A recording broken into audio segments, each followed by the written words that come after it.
Assalamualaikum warahmatullahi wabarakatuh. Kisah Saridin dan Sunan Kudus, kelapa berisi ikan. Di wilayah Kabupaten Pati, Jawa Tengah, terdapat cerita legenda tentang Saridin atau Syekh Jangkung. Kisah ini juga diceritakan di Babat Tanah Jawa.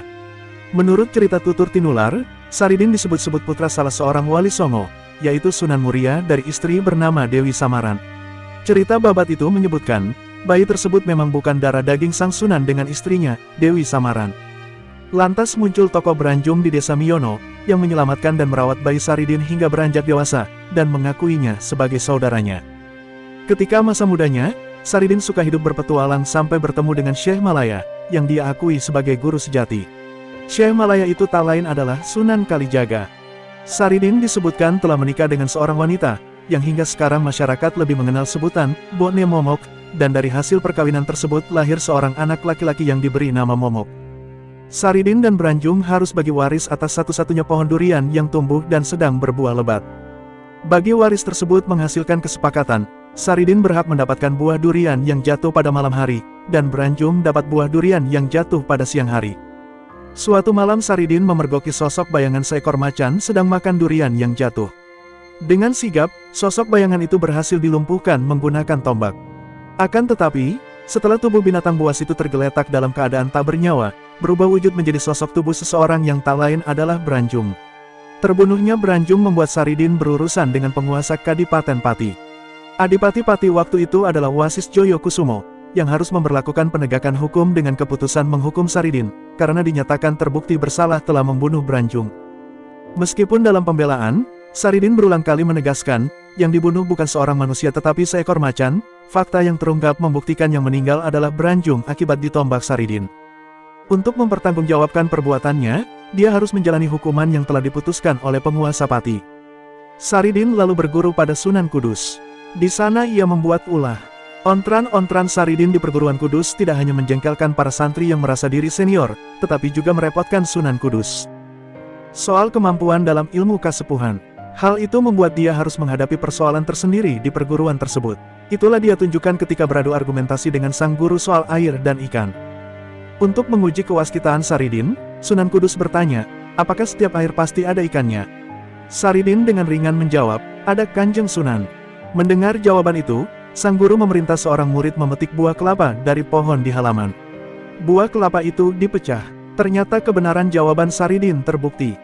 Dalam buah kelapa itu memang ada sejumlah ikan. Karena itulah Sunan Kudus atau Jafar Sodik sebagai guru tersenyum simpul.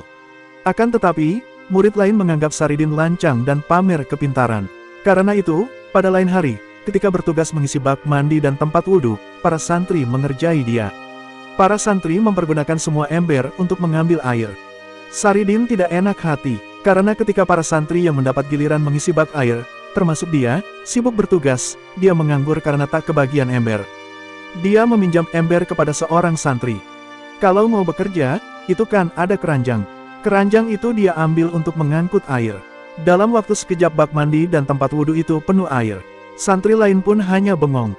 Cerita soal kejadian itu dalam sekejap sudah diterima Sunan Kudus. Demi menjaga kewibawaan dan keberlangsungan belajar para santri, sang guru menganggap dia salah. Dia pun sepantasnya dihukum. Sunan Kudus pun meminta Saridin meninggalkan perguruan Kudus dan tak boleh lagi menginjakan kaki di bumi Kudus. Vonis itu membuat Saridin kembali berulah. Dia unjuk kebolehan. Tak tanggung-tanggung, dia masuk ke lubang WC dan berdiam diri di atas tumpukan tinja. Pagi-pagi ketika ada seorang wanita di lingkungan perguruan buang hajat, Saridin berulah. Dia memainkan bunga kantil, yang dia bawa masuk ke lubang WC, ke bagian paling pribadi wanita itu. Karena terkejut, perempuan itu menjerit. Jeritan itu hingga menggegerkan perguruan. Setelah sumber permasalahan dicari, ternyata itu ulah Saridin. Begitu keluar dari lubang WC, dia dikeroyok para santri yang tak menyukainya. Dia berupaya menyelamatkan diri, namun, para santri menguber kemanapun dia bersembunyi. Lagi-lagi dia menjadi buronan. Selagi berkeluh kesah, menyesali diri, dia bertemu kembali dengan sang guru sejati, Syekh Malaya. Sang guru menyatakan Saridin terlalu jumawa dan pamer kelebihan. Untuk menebus kesalahan dan membersihkan diri dari sifat itu, dia harus bertapa mengambang atau mengapung di Laut Jawa.